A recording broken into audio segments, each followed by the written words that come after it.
remark further on the bill that is before the chamber? Senator Looney. Good morning, sir. Good morning, Madam President. Speaking in summation in support of the bill, first of all, I would like to second the thanks that have been offered to all who worked so hard. The list of people that Senator Duff, our wonderful majority leader, mentioned, Senator Fasano mentioned, and add to that Senator Duff himself, who has done a great job as a point person on so many of these issues as majority leader. Senator Fasano, my friend and colleague, who we worked together on so many good causes over the years, and his scholarly contributions to this debate, I think, really help provide focus and practicality to it. Also, to the Speaker and to the Majority Leader, who I think certainly rose to the occasion in that marathon that they had last Thursday night into Friday morning. But especially this morning, I would like to thank Senator Winfield in particular for his moral fervor and his moral passion and also his steady endurance on working on this bill, not just during this pandemic summer, but really it has been his cause since he was first elected to the General Assembly in 2006 and actually years before that in private life. The bill, Madam President, is necessary because it addresses urgently needed transparency issues, issues of professionalism, issues of accountability, and issues of public confidence. And I wanted to just briefly review some of the sections of the bill in summary because so many of them, I think, are far more far-reaching and significant than the one issue of the qualified immunity that has been the focus of so much debate. For instance, requiring Post in consultation with DESPE to develop and implement written policies, requiring periodic behavioral health assessments, and then requiring those be held every 5 years. The requirement of Post also in consultation with DESPE to develop a crowd control policy. As we've seen in the last couple of months in demonstrations, some police departments in this state are much better at managing crowd control than others. There are some who are very skilled at keeping those demonstrations in bounds and avoiding the kind of nasty confrontations that sometimes happen. Other communities seem to be at a complete loss about what to do when a number of people gather on their green or in front of their town hall or in front of their police station. So that is certainly essential for the future. The section that requires all police to receive implicit bias training.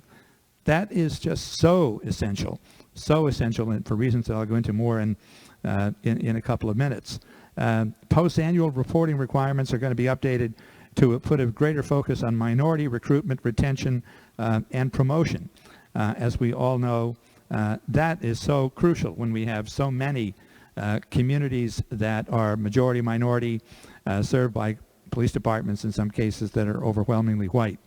And there are problems that are inherent in that. The authorization of the towns by ordinance to create the civilian police review boards, something that has been an issue in many communities for a number of years, and granting subpoena power to those boards. The requirement of DESPE that each municipal police department within 6 months conduct an evaluation on the utilization of social workers as perhaps first responders in certain circumstances. Mayor Bronin in Hartford has already announced looking into a plan to, in some cases, have social workers respond first to instances that look like they may be problems relating to family circumstances or mental health. Mayor Elliker in New Haven is doing something similar. The issue of dashboard cameras and also the body cameras addressed in this bill, having them made mandatory. Our first initiative on this was back in 2015, providing bonding funds for those municipalities that were interested in having body cameras. Now there'll be additional grants through OPM for distressed municipalities up to 50% of the cost of purchase, and for others up to 30% of the cost of purchase. The changes on clarification of search, of pretext searches and the circumstances around those. The use of deadly force, of course, is absolutely important. One of the problems with our previous standard is that we would look only at the few seconds before the officer engaged in deadly force and not the broader context of what happened to lead to that moment when he may have fired his weapon or caused the death of the suspect in some other way. Part of the problem is that there is usually an incident that lasts more than a few seconds. So, for instance, perhaps there was something that the officer himself did to precipitate the incident that caused a reaction by the suspect to make him more unruly, and that in turn escalates into the officer ultimately using deadly force. That is something we will now examine in a broader context in making that determination. So, for the force to be reasonable, the bill requires consideration of whether the suspect had or appeared to have a deadly weapon, whether the officer could have otherwise de-escalated the situation, and whether the officer did something leading up to using deadly force that increased the necessity to use such force. We've always seen those tragic incidents where the officer fires into the windshield of a car that's speeding toward him and often kills the driver of the car. And the argument is that was necessary because the car was speeding toward him.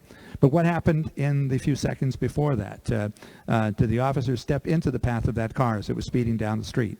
Was there another way that he could have avoided that instant of deadly confrontation?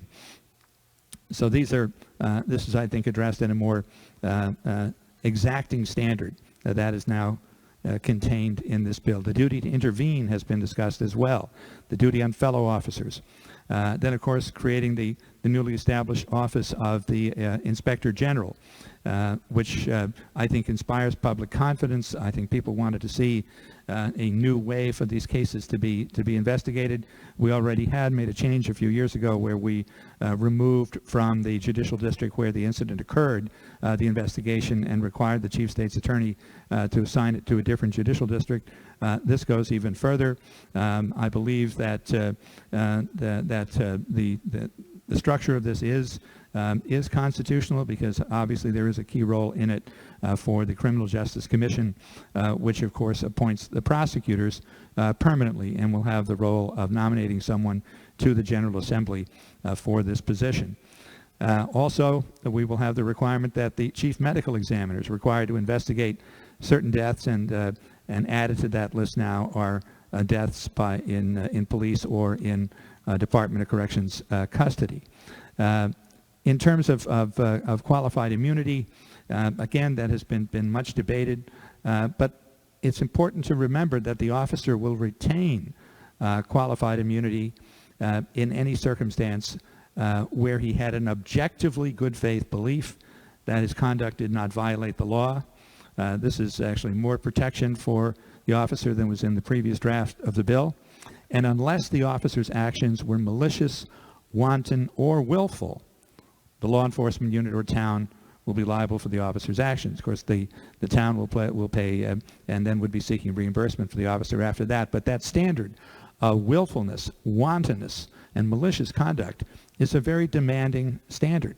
So that I don't think we're going to see a rash of judgments because the conduct really has to be egregious by the officer to meet that standard of conduct that is malicious, wanton, or willful. Obviously, conduct when the officer can demonstrate good faith, there will be no breaching of qualified immunity at all. Another important element of that section of the bill is granting the possibility of equitable relief. That is, giving the Superior Court an opportunity to fashion a broad-based relief. Equitable relief means seeking to do justice, to do the right thing. What this will mean, I think, is that in some cases our state judges will be able to do what federal judges have done in other contexts about looking at the entire culture and history and practice of an entire police department, as was done in East Haven a number of years ago after a number of egregious incidents there that resulted in the conviction and imprisonment of a number of officers and a restructuring of that department. I think equitable relief will now allow our state judges to go in that direction as well when the case justifies it. So there are so many valuable measures in this bill. And why are they necessary? Why are they necessary that we do it now? And it's necessary, I believe, Madam President, because there is a larger issue here, a larger issue that's been addressed by Senator Winfield and Senator Moore, Senator McCrory, and others, and it has to do with the endemic racism in our culture that's too often manifested in encounters between black people and police. This has been something that Senator Moore and Senator McCrory, Senator Winfield spoke about so tellingly. It is, I think, heartbreaking to hear of the stories, as they mentioned, of the talk that black parents have to have with their teenagers, especially their teenage sons, about how to survive the encounter. As Senator McCrory said, that's an awful thing to have to deal with.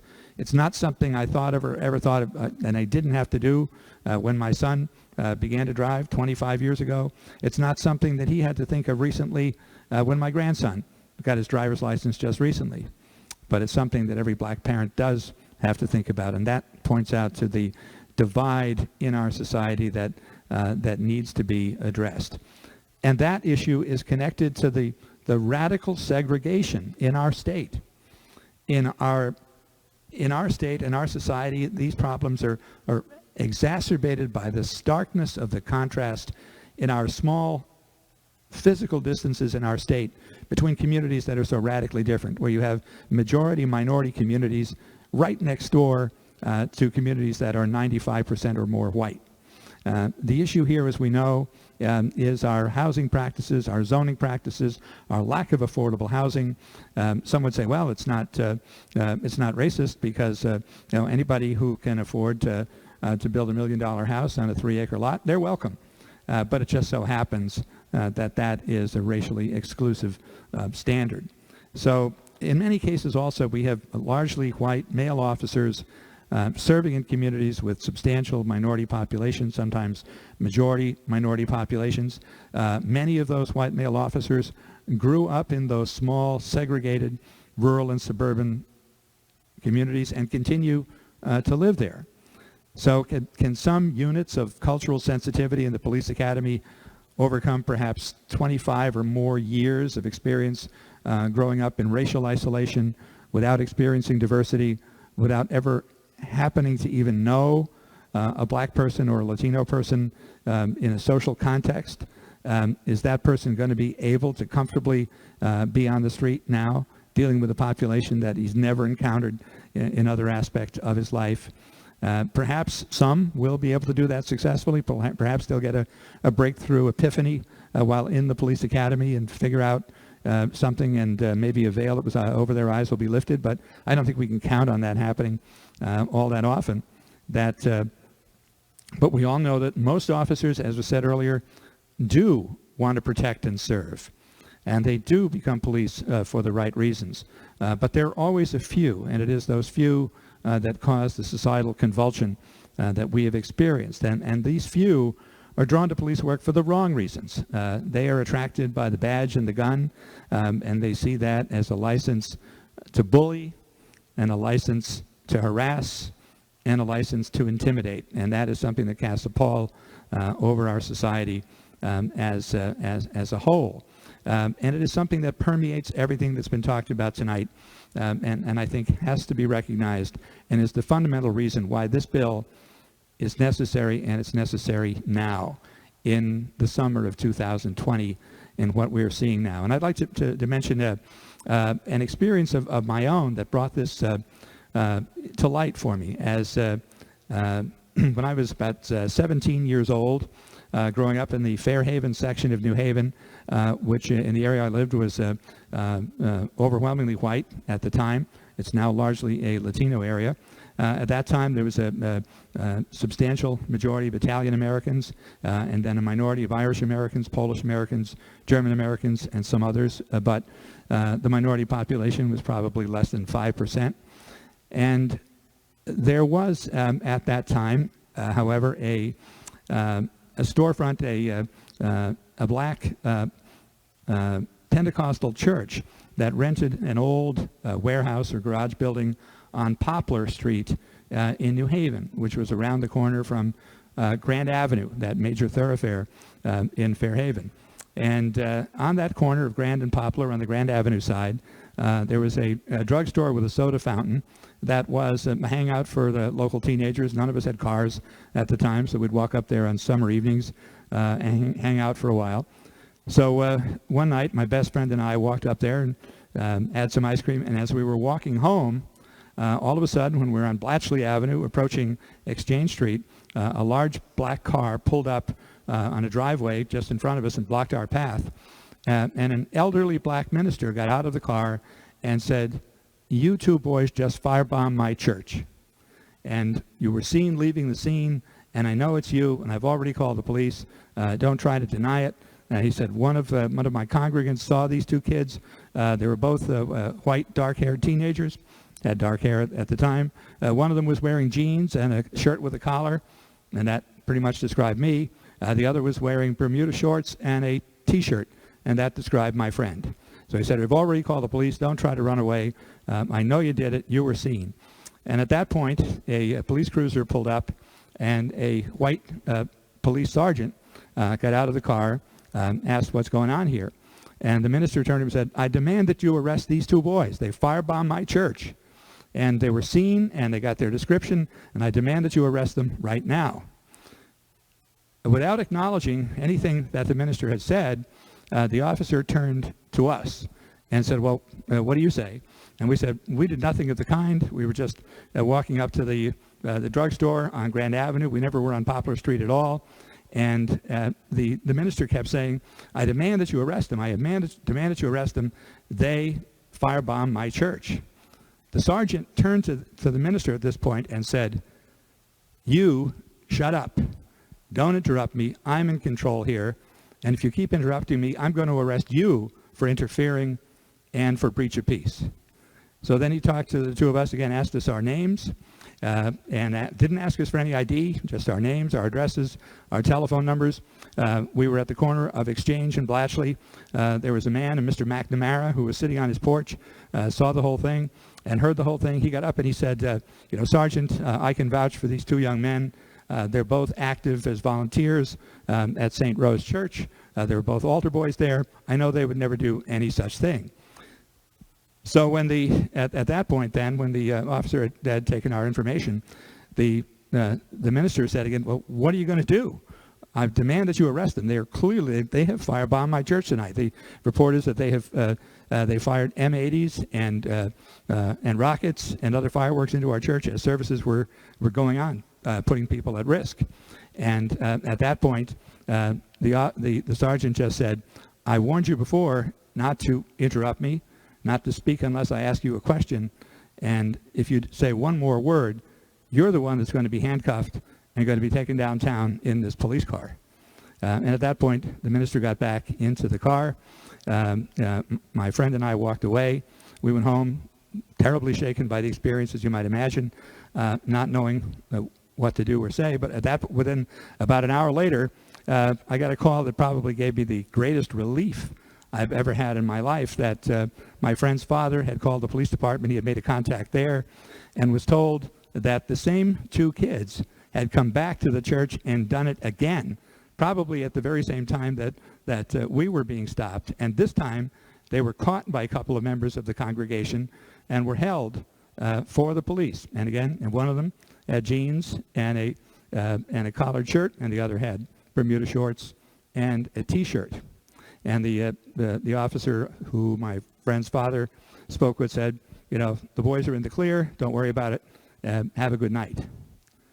But I knew on that night that the fact that I was white and the fact that my friend was white made all the difference in the world as to how that encounter went down, how we were treated, and how the clergyman was treated. And we instantly knew, and we still talk about it now, over 50 years later, that if two young black teenagers had thrown fireworks into the vestibule of St. Rose Church in Fairhaven or St. Francis Church, the two Catholic parishes that were attended by the large population of the community at that time, and if somebody had reported a description of two black teenagers, and if one of the Catholic priests who were assigned to St. Francis or St. Rose had got in his car and drove around and spotted two black teenagers walking on Blatchley Avenue, everything would have been very different. I am absolutely certain that the police sergeant would have been respectful of that white Catholic priest. He would not have been treated the way the black minister was treated. And I'm also sure that we would have been arrested and taken downtown, and especially since there was a description that did in fact reflect what we were wearing. And God knows what would have happened there, but clearly it would have been a much more painful and distressing experience than it turned out to be. And it was bad enough as it was. We were so shaken. So that encounter, that night, has been in the back of my mind ever since, over the 35 years as an attorney, whenever I represented a black client who was a defendant in a criminal case, wondering what the actual circumstances were at the time of his arrest, and what the attitudes of the officers were, what the presumptions of the officers were, what the hidden or overt prejudices of the officers may have been. So, Madam President, I think that, plus all of the things that have been said tonight, the content of this bill as a response to what I think is a cultural crisis right now, means that we need to vote for this bill tonight and to pass it in concurrence with the House and send it to the governor as a message to the people of Connecticut that we intend to be more aware, more on guard, more sensitive, and committed to a better future. Thank you, Madam President. Thank you, Senator Looney. Will you remark further?